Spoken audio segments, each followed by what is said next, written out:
c'est la dernière soirée entre guillemets de campagne électorale, donc chez Pantera, qui nous a accueillis, Boris Galingo, qui est notre colistier. Effectivement, on a la chance d'avoir le président Philippe Gamin, qui est le président de l'agglomération de Chirbery, Grand Lac, économie, donc avec qui on a décidé effectivement de se voir pour élaborer et répondre aux questions des entreprises. Et il en a noté, elles sont nombreuses.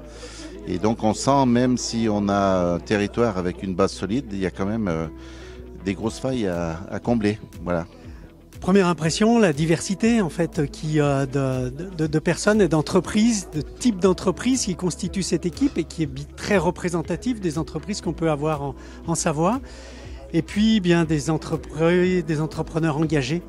On sent le sérieux, l'envie de faire progresser notre territoire, le rendre encore plus attractif et contribuer bien sûr à son développement économique.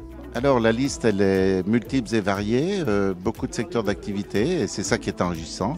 12 femmes, 18 hommes, et donc une répartition sur les 7 territoires de Savoie qui me semble être bien. On pêche peut-être un petit peu sur l'aspect international, mais bon, on essaiera de se trouver des personnes qualifiées qui nous aident sur l'aide des entreprises à sortir dans le cadre de la Team France Export. C'est un vrai sujet quand même aussi pour développer les entreprises. La priorité de la Savoie, c'est l'emploi. Aujourd'hui, tous les voyages qu'on fait, toutes les discussions, tous les interviews portent sur le même sujet.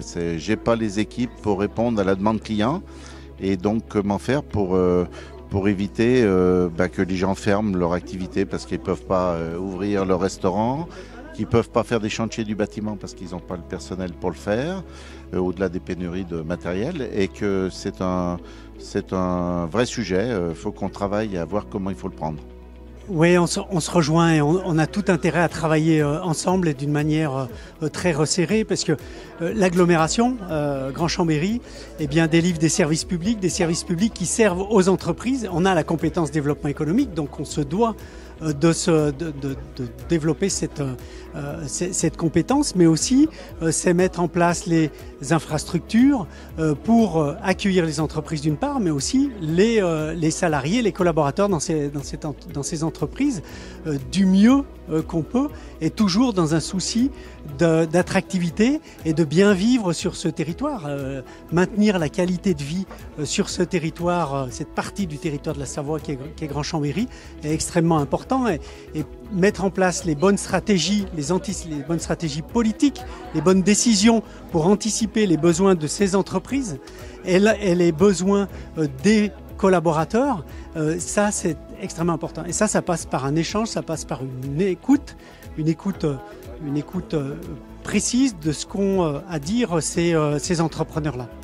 Au niveau des élections, effectivement, les votes sont pas à la hauteur de nos espérances, avec toute l'énergie qu'on a dépensée dans la communication. On est un peu au-dessus des moyennes nationales, mais cela étant, c'est loin d'être satisfaisant. Et donc j'en profite une dernière fois, de ce beau support de Savoie News pour essayer d'appeler les chefs d'entreprise à prendre 2 minutes pour essayer de voter et nous donner un élan pour les représenter avec une belle efficacité et une légitimité auprès des pouvoirs publics. C'est juste ça qu'on demande. Même si nous sommes une liste unique, c'est le seul enjeu.